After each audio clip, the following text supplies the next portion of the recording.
Bueno, buenos días.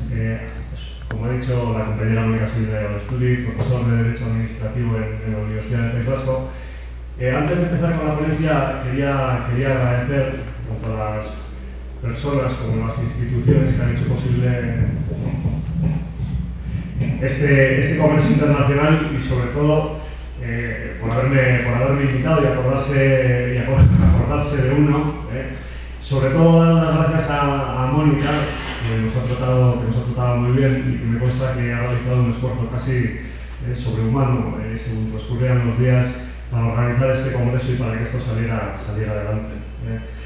Bueno, mi ponencia trata sobre la protección de datos en un ámbito concreto, como es el de la administración. Voy a tratar de hacer unas reflexiones en torno a esta cuestión, partiendo primero de una visión general de la cuestión de la protección de datos, al hilo sobre todo de la aprobación aquí en el Perú de la Ley de Protección de Datos recientemente en 2011 y del reglamento que desarrolla esa ley, como luego indicará el doctor aquí presente, que domina la materia lógicamente, que se ha encargado de proteger vuestro derecho a la protección de datos aquí en Perú.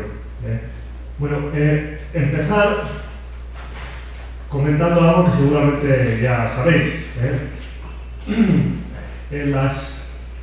Las nuevas tecnologías, las tecnologías de la información y la comunicación, como sabéis, han supuesto un cambio radical de los parámetros en los que hasta ahora veníamos desarrollando nuestras vidas en la sociedad, ¿no? Más que un cambio, se dice que han constituido una verdadera revolución, una verdadera ruptura de esos parámetros, como de una forma hasta ahora desconocida.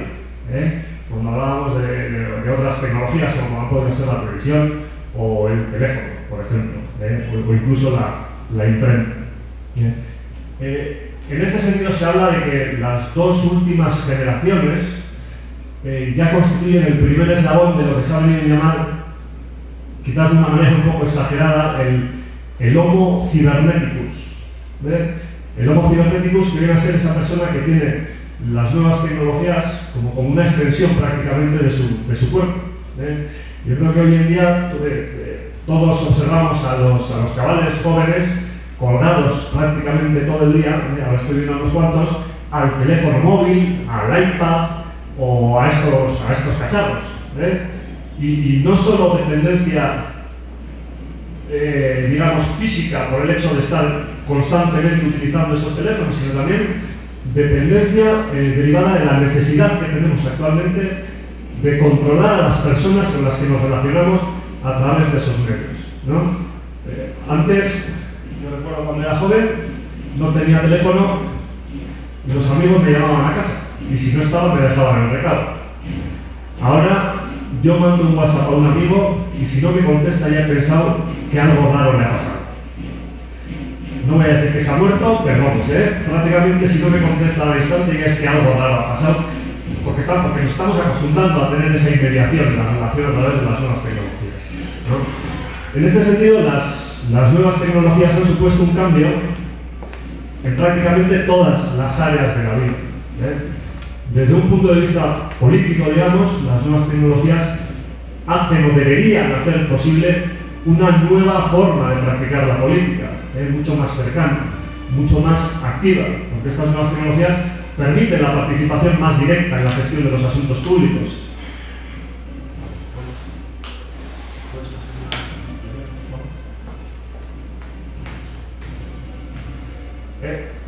Este es un ejemplo, es un link a una página de la página web del Gobierno Vasco, en el que puedes relacionarte directamente con el Gobierno Vasco, por ejemplo, para ejercer tu derecho de acceso a la información pública.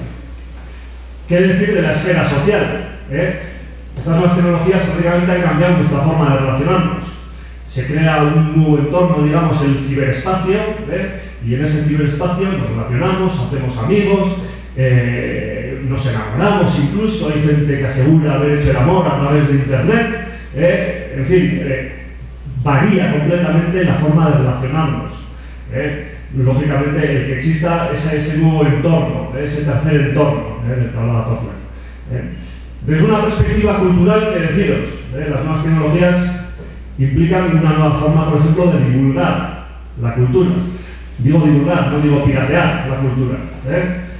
De divulgar la cultura incluso implica un nuevo modelo cultural o una nueva corriente cultural. Seguro que habéis oído hablar de los cibernautas. Normalmente los identificamos con gafas, informáticos, frikis que escuchan heavy metal y juegan al rol. Más allá del ámbito cultural, ¿qué deciros del ámbito laboral? Prácticamente todos trabajamos con un ordenador. Es más, en este ámbito laboral, la incursión o la incorporación de estas nuevas tecnologías constituyen una nueva forma de control del trabajador por parte de la empresa, lógicamente. ¿Y qué deciros del ámbito económico? Donde, lógicamente, las nuevas tecnologías o la incorporación de las nuevas tecnologías implica un impulso a los sectores ya conocidos ordinarios,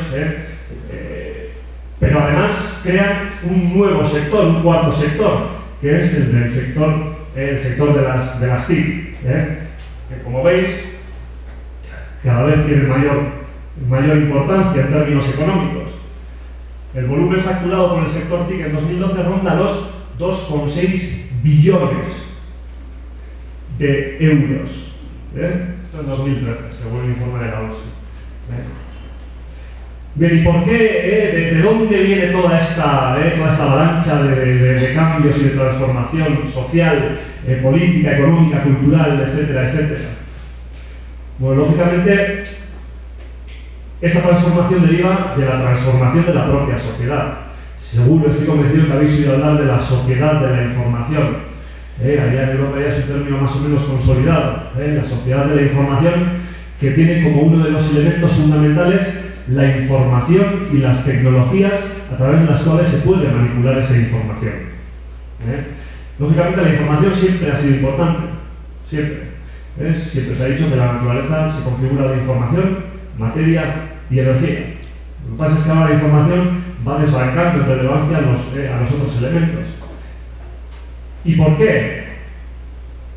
Por una sencilla razón, porque a partir de la década de los 40, pero sobre todo a partir de los 90, que es cuando empieza a socializarse de una forma que hasta entonces no se había visto con ninguna otra herramienta, cuando empieza a socializarse Internet, en ese momento la información puede fluir de una forma hasta ahora desconocida, rompiendo barreras espaciales y temporales.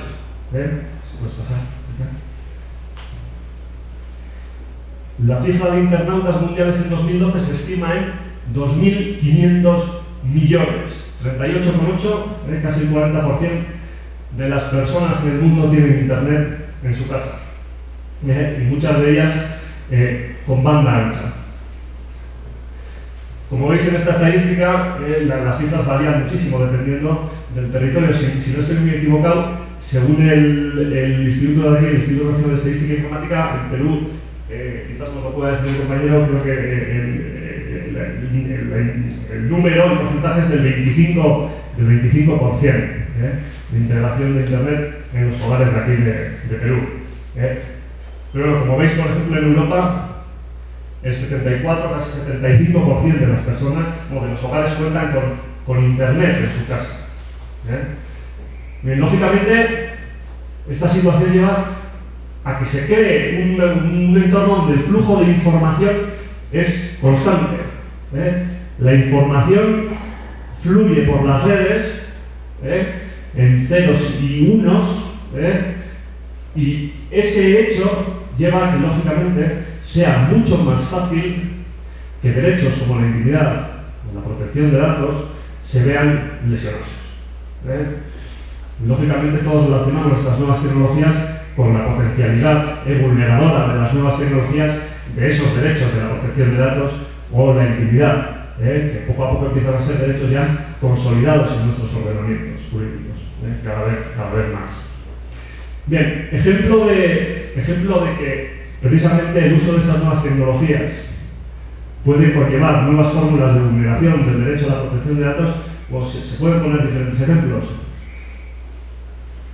Por ejemplo, en el ámbito laboral, antes os he comentado la creación o la configuración de nuevas herramientas de control del trabajador. GPS en los coches de empresa. interceptación de llamadas telefónicas realizadas desde el teléfono de trabajo, monitorización de la pantalla del ordenador del trabajador por el ordenador de empresa, videovigilancia, control biométrico en el acceso al trabajo. Bueno, lógicamente todo esto nos lleva a que poco a poco los trabajadores nos vamos convirtiendo en personas constantemente vigiladas. No sé exactamente cómo compagina eso con el principio de dignidad, pero por lo menos hasta ahora en España los tribunales vienen admitiendo prácticamente todo tipo de instrumentos en este sentido, lógicamente aplicando principios como de proporcionalidad, pero llegando a situaciones recientes como esta, en el que el Tribunal Constitucional avalaba que los jefes vigilaran el correo electrónico de sus empleados basándose no ya en una ley ni en un reglamento, sino en un precepto muy ambiguo de un convenio colectivo. Otro ejemplo de forma, digamos, o de fórmula de vulneración del derecho a la protección de datos que puede derivar de ese flujo de información que se genera con la incorporación de las nuevas tecnologías en nuestras sociedades, puede derivar, bueno, esto es un enlace nada más, pero puede derivar de la aparición de nuevos sistemas de suplantación de identidad. Lógicamente, cuando nos relacionamos en Internet, compramos unas botas o un libro o una caja de vinos por Internet, cuando nos relacionamos con alguien por Internet, necesitamos saber que esa persona con la que nos relacionamos es la persona que dice ser. Claro, en principio hay mecanismos para garantizar eso, como la firma electrónica.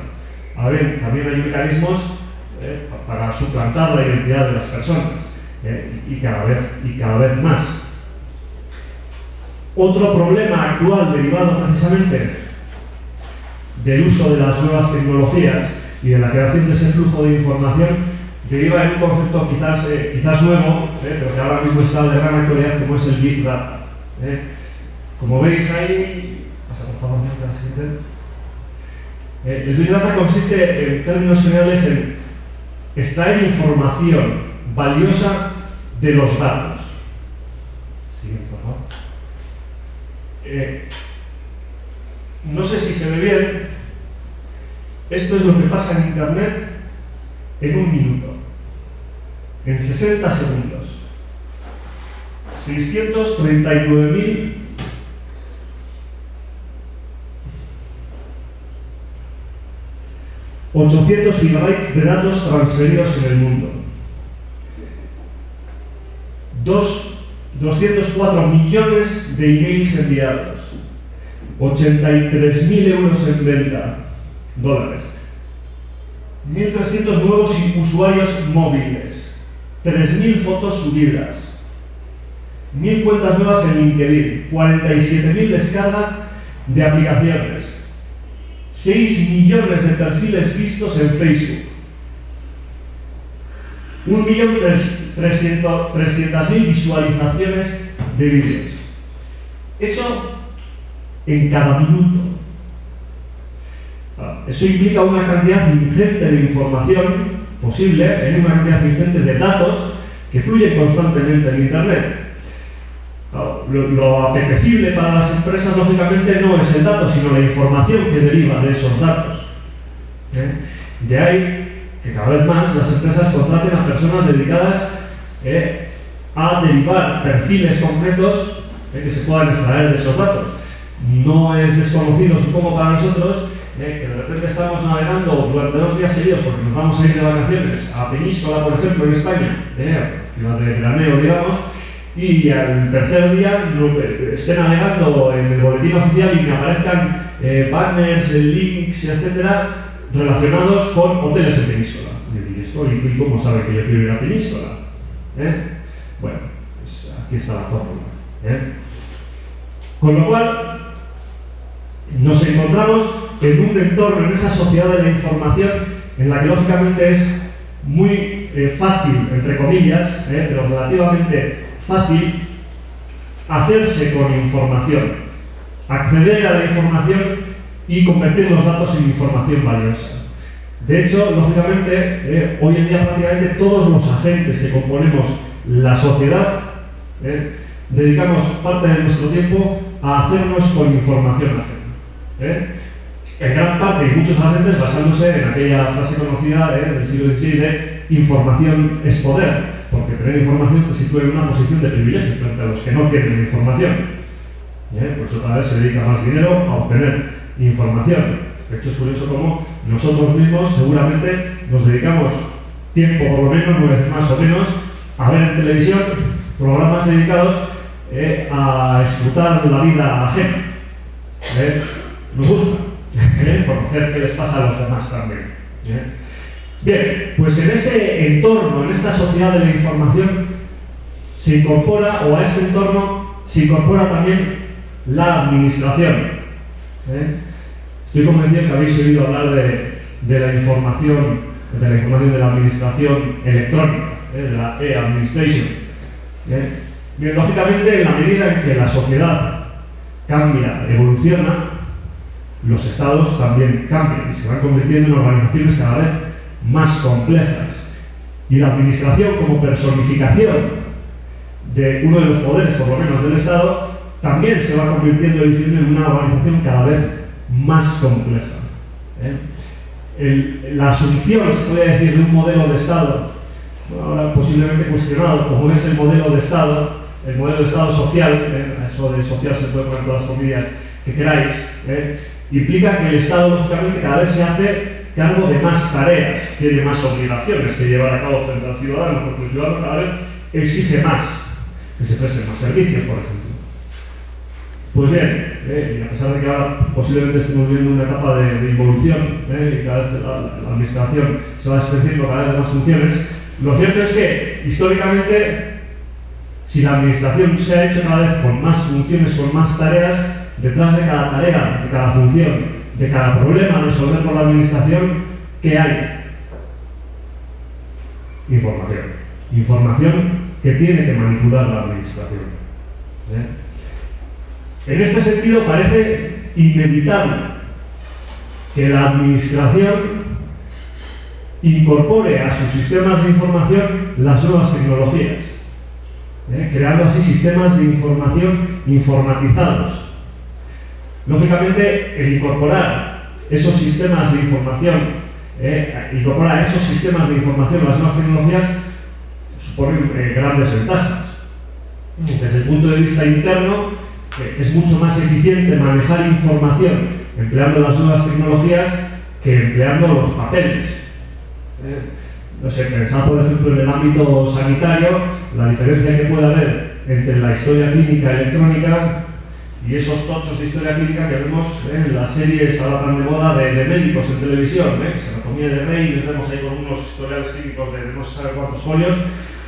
Lógicamente es mucho más fácil que se dupliquen, se pierdan, se sustraigan, se alteren, se acaben en la basura los papeles que un archivo electrónico. Es mucho más eficiente un sistema de información informatizado que un fichero manual, digamos. Pero es más, la incorporación de esas nuevas tecnologías, la creación de la administración electrónica es positiva también en cuanto a que posibilita una comunicación más fácil, más habitual, más directa entre órganos de la administración o entre administraciones diferentes, haciendo que sea mucho más sencillo eso de la cooperación entre administraciones, o la coordinación entre administraciones. Pero no solo desde la perspectiva interna de la administración es positiva la incorporación de las nuevas tecnologías a la administración, sino también, yo diría que sobre todo, desde la perspectiva externa, desde la perspectiva de la relación que tiene la administración con la ciudadanía. Primero, porque la administración electrónica, lógicamente, tiene que mejorar, o tiene que llevar o conducir a la mejora de la prestación de los servicios, por lo menos así debería ser. Y también a la agilización y simplificación de esos procedimientos administrativos que a veces se nos convierten en interminables, especialmente complejos y burocráticos. Y en segundo lugar, y sobre todo, esa administración electrónica debería llevar a que se cambiara o alterara o modificara la relación que tiene la administración con la ciudadanía. Es decir, la administración electrónica, si algo tiene que tener de bueno, tiene que ser el posibilitar una mayor participación de la ciudadanía en la gestión de los asuntos públicos.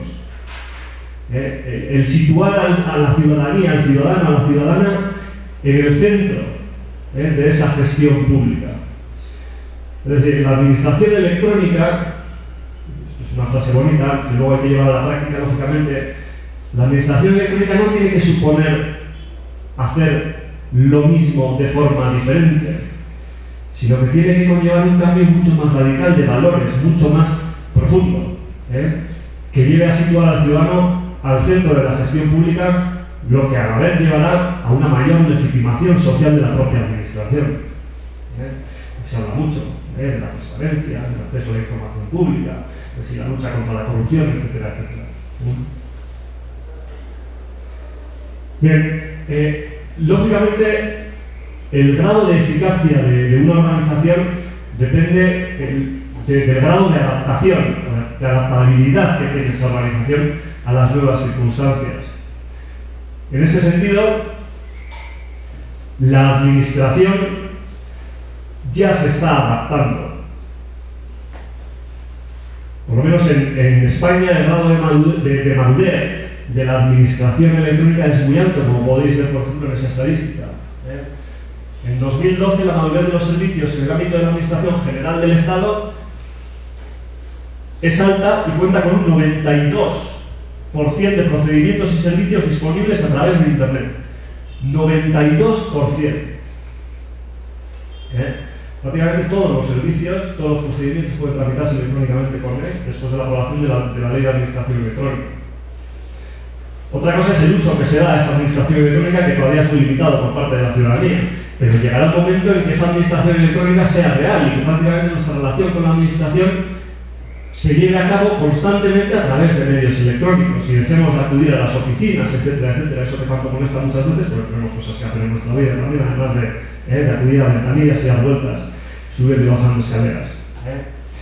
Pues bien, en el momento en que esa administración electrónica se consolide y su uso sea generalizado y completamente socializado, la administración se convertirá en un caudal importantísimo de información. Ya lo es, pero se convertirá en un caudal más importante, todavía más grande de información, haciendo de la administración aquello del ojo que todo lo ve, el ojo que todo lo sabe, el gran hermano del que hablaba Orwell, que se hizo famoso en España debido a un programa de televisión en el que presenciábamos el espectáculo de la vida representado por una serie de jóvenes que convivían dentro de una casa. Entonces, en el momento en que esa administración electrónica sea real, lógicamente la administración contará con grandísimos ficheros, grandísimas bases de datos que podrá manipular de formas muy diversas a través de las nuevas tecnologías. Lógicamente, cuando hablamos de la manipulación de los datos por parte de la administración, somos conscientes de que la administración cuenta con muchísima información sobre nosotros. Primero porque nosotros mismos aportamos información a la administración, lógicamente. Pero en segundo lugar, y esta es seguramente la derivada más importante, porque la propia administración tiene la capacidad de deducir nuevos datos partiendo de los datos que ya entregamos nosotros a la administración. Pues bien, en principio, la manipulación de la información por parte de la administración se lleva a cabo para prestar servicios, realizar funciones que todos como ciudadanos y ciudadanas asumimos, sobre todo porque son funciones de interés general, servicios sanitarios, educación, sociales, hacienda, etcétera, etcétera. El problema comienza cuando la administración emplea esos datos voluntaria o involuntariamente de forma contraria a las normas de protección de datos o vulnerando el derecho a la protección de datos. A veces, como he dicho, de forma involuntaria, por accidentes, por imprudencias, por negligencias, historias clínicas que aparecen en las basuras, médicos que cuentan a otros médicos o a otros trabajadores del hospital los problemas de un paciente concreto, filtraciones de datos económicos, fiscales de algún contribuyente, puede ser de relevancia social, por ejemplo. Pero no solo eso. Puede suceder que la administración también emplee las nuevas tecnologías, vulnerando los derechos a la protección de datos, incluso de intimidad, de forma completamente voluntaria. Es decir, empleando las nuevas tecnologías como herramientas de control social.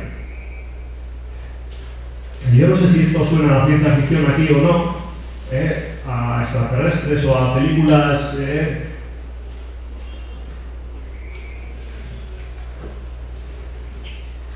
pero desde luego allá en Europa en los últimos años nos estamos acostumbrando a esto.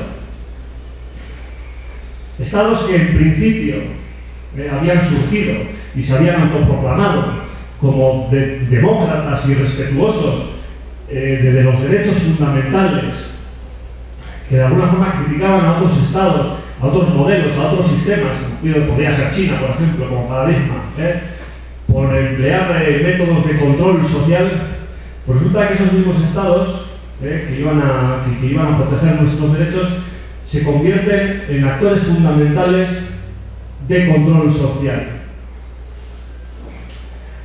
Caso de Estados Unidos o Reino Unido, por ejemplo.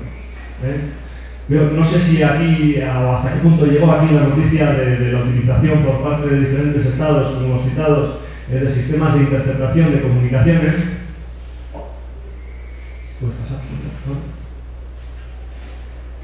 A finales de los 90 y a comienzos del 2000 se hizo conocido, por ejemplo, el sistema Echelon. Ahí tenéis una resolución del Parlamento Europeo, ahí es nada, admitiendo o asumiendo casi que efectivamente existía un sistema de interceptación de comunicaciones en el que participaban los Estados Unidos, Reino Unido, Canadá, Australia y Nueva Zelanda. Bien, es un informe larguísimo, pero el que viene a decir que sí, que existe efectivamente ese sistema de interceptación, pero que la Unión Europea no puede hacer absolutamente nada contra ello. Este sistema fue utilizado también en España. Cuando Bush y Aznar eran muy amigos y paseaban juntos por los jardines y tomaban café con leche juntos en el despacho Oval, Aznar le pidió a Bush, por ejemplo, que utilizara este sistema de interceptación en la lucha contra el terrorismo, precisamente en el País Vasco, que es de donde venimos algunos que estamos aquí. Bien, este sistema de interceptación, que tampoco se hizo tan conocido, se ha hecho mucho más conocido en la actualidad este año precisamente. La siguiente, por favor, Mónica, ¿cómo puedes? Cuando el conocido Snowden, ex trabajador de la NSA, destapó este nuevo sistema que utilizaba el gobierno americano para interceptar comunicaciones. Interceptar comunicaciones de personas como Angela Merkel, presidenta de Alemania. Seguramente por eso se hizo también, saltó a la luz esta cuestión. Como veis, la utilización de este sistema no solo implica al gobierno, sino que implica también a empresas como Microsoft, Google, Yahoo, Facebook, etcétera, etcétera, que eran los que suministraban la información al gobierno americano.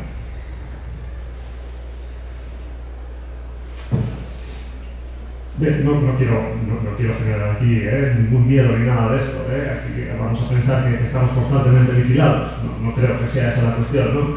Pero lo que sí quería trasladar es que efectivamente la administración puede convertirse, la administración electrónica puede convertirse en un amigo o puede convertirse en un aliado perversísimo del poder. Precisamente desde los atentados del 11S, algunos estados se enfrascaron en una carrera sin fin en la lucha contra el terrorismo y en la protección de la seguridad nacional, que llevó a la utilización de medios como estos, cuando menos cuestionables. Bien, lógicamente los diferentes tribunales, caso del Tribunal Europeo de Derechos Humanos o caso del Tribunal Constitucional Federal Alemán, han analizado supuestos en los que reivindican la necesidad de un equilibrio entre la necesidad que tienen las administraciones y los estados de manipular información, sobre todo en la lucha contra el terrorismo, y la necesidad, no solo necesidad, sino obligación de respetar, lógicamente, los derechos humanos, caso del derecho a la protección de datos o el derecho a la intimidad. En el Tribunal Europeo de Derechos Humanos, por ejemplo, se analizó un supuesto en el que unos policías querían conservar información derivada de una muestra de ADN de una persona que identificaba lógicamente a esa persona que había sido acusada pero absuelta. Claro, el tribunal dijo: hombre, si hubiera sido condenada podríais mantener esa información durante determinado plazo, pero en la medida en que ha sido absuelta no tiene ningún sentido que conservéis esa información. En el caso del Tribunal de Justicia, el Tribunal Constitucional Federal Alemán, un caso que fue bastante conocido, vino a declarar la inconstitucionalidad de determinadas leyes, la Ley Federal de Telecomunicaciones y el Código Procesal Penal, que de alguna forma obligaba a las empresas prestadoras de servicios de telecomunicaciones, yo lo comentaba con el compañero, obligaba a que estas empresas retuvieran la información derivada de las comunicaciones que tenemos las personas privadas, por si acaso en un futuro esa información puede ser útil en la investigación de delitos o faltas. Claro. En este caso, el Tribunal Constitucional Alemán consideró que no puede articularse un mecanismo tan genérico de retención de datos, sino que tiene que establecerse criterios mucho más definidos. Es curioso porque hace pocas semanas en el Tribunal de Justicia de la Unión Europea se ha anulado la directiva que daba base, digamos, a estas normas alemanas y a leyes españolas que tendrán que revisarse, lógicamente, a la luz de la nueva jurisprudencia del Tribunal de Justicia de la Unión Europea. Bien.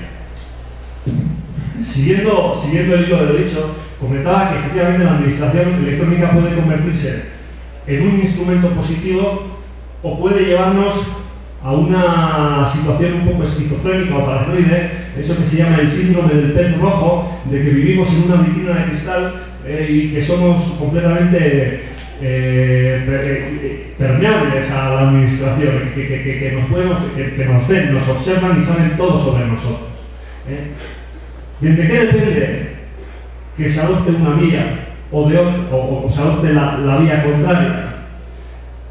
Pues entiendo yo que uno de los instrumentos fundamentales que tiene que garantizar precisamente que la administración no se convierta en ese gran hermano es el derecho.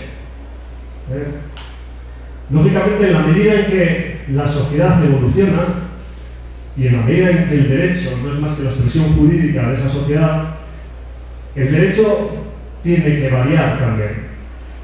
Bien modificando los parámetros ordinarios comunes, los vigentes, que conocemos ahora, o bien creando nuevas ramas del derecho, como es el caso del derecho informático y el derecho de las nuevas tecnologías, que por ejemplo en España ha llevado a la configuración de un nuevo derecho fundamental, que es el derecho a la autodeterminación informativa o el derecho a la protección de datos. Y fijaros la importancia de este hecho, pues crear, configurar un nuevo derecho fundamental que antes no existía y que de repente nace gracias a la magia un poco del derecho. Son esas cosas que te reconcilian un poco con el derecho. Entonces, de un artículo de la Constitución española que simplemente decía que la ley limitará el uso de la informática,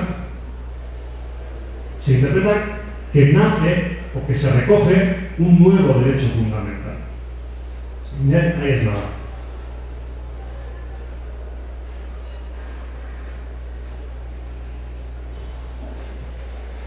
Bien, la principal cuestión que va a tener que resolver el derecho en relación a esta materia será la búsqueda del equilibrio entre la necesidad de manipular información y la necesidad o la obligación de garantizar la protección del derecho a la protección de datos o el derecho a la intimidad. ¿Cómo encontrar ese equilibrio?